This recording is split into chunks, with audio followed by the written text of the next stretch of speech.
Hi Cancer, kumusta po kayong lahat? Okay, so yan Cancer, maraming salamat po sa walang sawang pagsubaybay sa ating pong mga reading, and kung ikaw ay bago pa lang sa ating channel, mag-subscribe na po kayo. Then i-click mo na rin yung ating notification bell para lagi kang updated sa ating mga bagong upload. So yan guys, sa mga interesado naman po pala sa ating private reading, nasa description box below yung link ng aking Facebook, message nyo na lang ako guys, okay? So again, yung reading pala natin ngayon guys is monthly reading. Tignan natin guidance ganap sa inyo ngayong March 2025. By the way, maganda pa rin guys na alam nyo ang inyong Sun, Moon, Rising, and Venus sign para sa pang guidance, message para sa inyo. Okay? Cancer, Sun, Moon, Rising, and Venus sign ganap po ngayong March 2025. Cancer, Sun, Moon, Rising, and Venus sign ganap po. Cancer, Sun, Moon, Rising, and Venus sign. Meron tayong 9 of Wands. So, may mga Cancer dito na parang masama yung loob mo, may parang nagtatampo, tantrums, parang gano'n yung energy. And nakita ko yung iba sa inyo, nagsiset ka ng boundaries, no? Masama yung loob mo sa mga taong parang piling mo pinabayaan ka sila. Parang nabiblame mo sila Cancer na sila yung dahilan kung bakit ganito yung nangyayari, ito yung nagiging sitwasyon. So, parang naagrabyado ka. Sa madaling sabi, yun nga, parang naagrabyado ka. So, naapektuhan ka, nadamay ka, yun yung nakikita ko guys. Kaya parang mag-set ka ng boundaries ngayong March. Ayan, may nakikita ko dito guys, baka maapektuhan ka sa problema ng iba. So, sinasabi din guys, may bakod na sa likod mo. Huwag mo nang tinitignan pa yung issue ng taong yun or problema nila. Nakikita ko kasi sa mga energy ng mga Cancer, talagang willing to help ka, no? Talagang, alam mo yun, yung feeling na madali kang lapitan, hindi man sa pinansyal, pwedeng more on action, pwede ka na nga siguro guys kumandidato, no? Kasi talagang lapitin ka ng mga taong humihingi ng tulong. So I think dahil nga marami kang connection, ganon. Okay, so tignan pa natin. Cancer, Sun, Moon, Rising, and Venus sign. Parang may nakikita ko sa mga Cancer dito na parang energy mo, may mga regret, no? May mga pagsisisi, panghihinayang, parang before kasi may parang masama yung loob. So, ay di parang mawawala siya. Okay? Kagaya ng ilaw. Nawawala. So, parang may mangyayari dito guys na marirealize ng mga Cancer. Yun yung dahilan kung bakit parang manlulumo or bakit nangyari yun. Okay. Queen of Pentacles, ayan. Maganda yung nakikita ko sa pera ng mga Cancer. Pero eto guys, i-consider mo pa rin yung ibang bagay kasi nakikita ko yung pagiging control mo sa pera. Okay? So, ngayon kasi guys, kung hindi mo masyadong ina-attitudean ng maganda to, maraming tao ang maiinis, no? Kasi nga pera mo naman yan, pinaghirapan mo naman yan.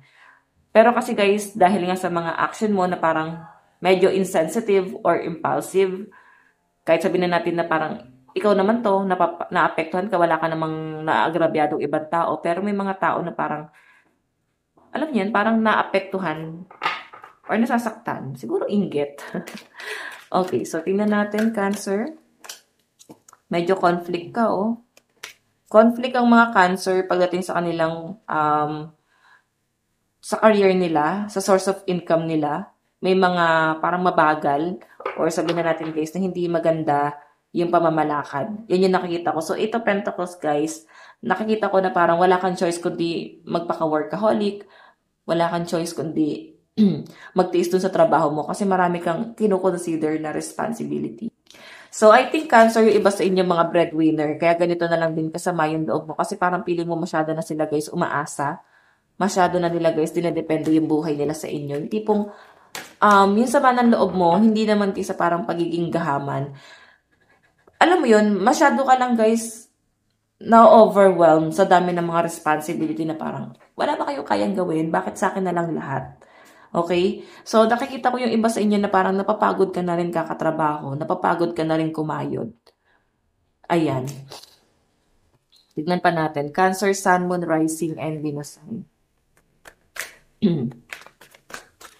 Cancer, Sun, Moon, Rising, and Venus sign.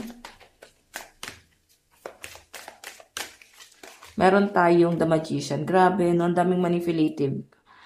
Nakikita ko na parang ang daming sulsol dito. Ang dami rin guys, alam niyo, para mararamdaman niyo naman guys na ginagamit ko yun. Mararamdaman niyo naman na parang sumusobra na sila. Sobrang below the belt na talaga na paggagamit pagdating sa pera or pwedeng mga taong mapang-abuso. May encounter mo ngayong March 2025. Pagdating naman sa love life mo guys, nakikita ko pwede nagpaplano na kayo ng person mo na magkaroon ng anak.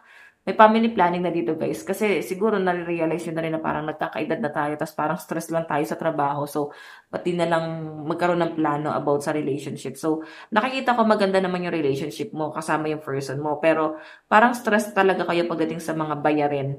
Okay? Kung may mga anak kayo, pwedeng isa yun guys sa kinoconsider nyo na ang daming bayarin pagdating sa gatas or pwedeng sa school. Yung iba naman guys na wala pang anak, pwedeng ayan, may bata kasi rito. Okay, may plano kayo na magkaroon na talaga ng pamilya and medyo nag-explore pa talaga itong person mo. Parang napapaisip pa siya. Hindi naman nag-hesitate. Siguro napapaisip lang siya dun sa sitwasyon na parang, pwede na ba? Dapat na ba? Parang ganun yung nakikita ko sa kanya. Okay, kasi parang ikaw pa rin yung iniisip nito cancer nitong partner mo kung itutuloy niyo na ba. Okay? Yung mga plano nyo. Kasi baka guys, ngayon pa lang, di ba, nagkakaroon na kayo ng conflict pagdating sa finances. So, feeling ko kasi dyan guys, alam yun, iniisip ka lang niya na baka mas lumala yung stress mo, tas may magkaroon ng pregnancy, kung ikaw tong babae or kung ikaw naman yung lalaki, pwede iniisip mo yung kapakanan ng partner mo na baka hindi pa advisable na parang simulan na to. Okay, meron tayo guys, 2 of swords. Yung iba sa inyo guys, nakikita ko lumalakas ang inyong spiritual para nagkakaroon ng awakening. Siguro may nakikita ka mga repeating numbers or pwedeng, alam mo yon, nararamdaman mo yung pakaramdam ng isang tao na kahit hindi mo pa to guys kilala. Okay, so guys, meron tayong Queen of Wands. Ano pa ba? Meron tayong 7 of Wands. Okay, so yan guys, ang daming challenge. More on conflict pagdating sa communication, travel, ang daming delay. So I think maapektuhan ka talaga ng Mercury retrograde ngayong March. Alam mo yan, parang pagdating din guys sa source of income, parang antumal ng business nyo. Okay, kung may business kayo. So sa career naman guys, pwedeng okay naman yung sahod, pero mararamdaman nyo ang daming pinapagawa sa inyo, ang dami nyo guys sinahabol. So, may nakikita rin ako guys mga conflict pagdating sa communication. So, madalas mag-init yung ulo mo ngayong March. So, yan. Titignan natin guys yung advice. Okay, ang daming kapainit sa ulo ng mga cancer. Pero may good news pa rin naman guys. But hindi naman siya guys sobrang focus lang sa negative. Balance pa rin naman. Ang nakikita ko lang dito guys, talagang busy ka, magiging abala ka ngayong March 2025.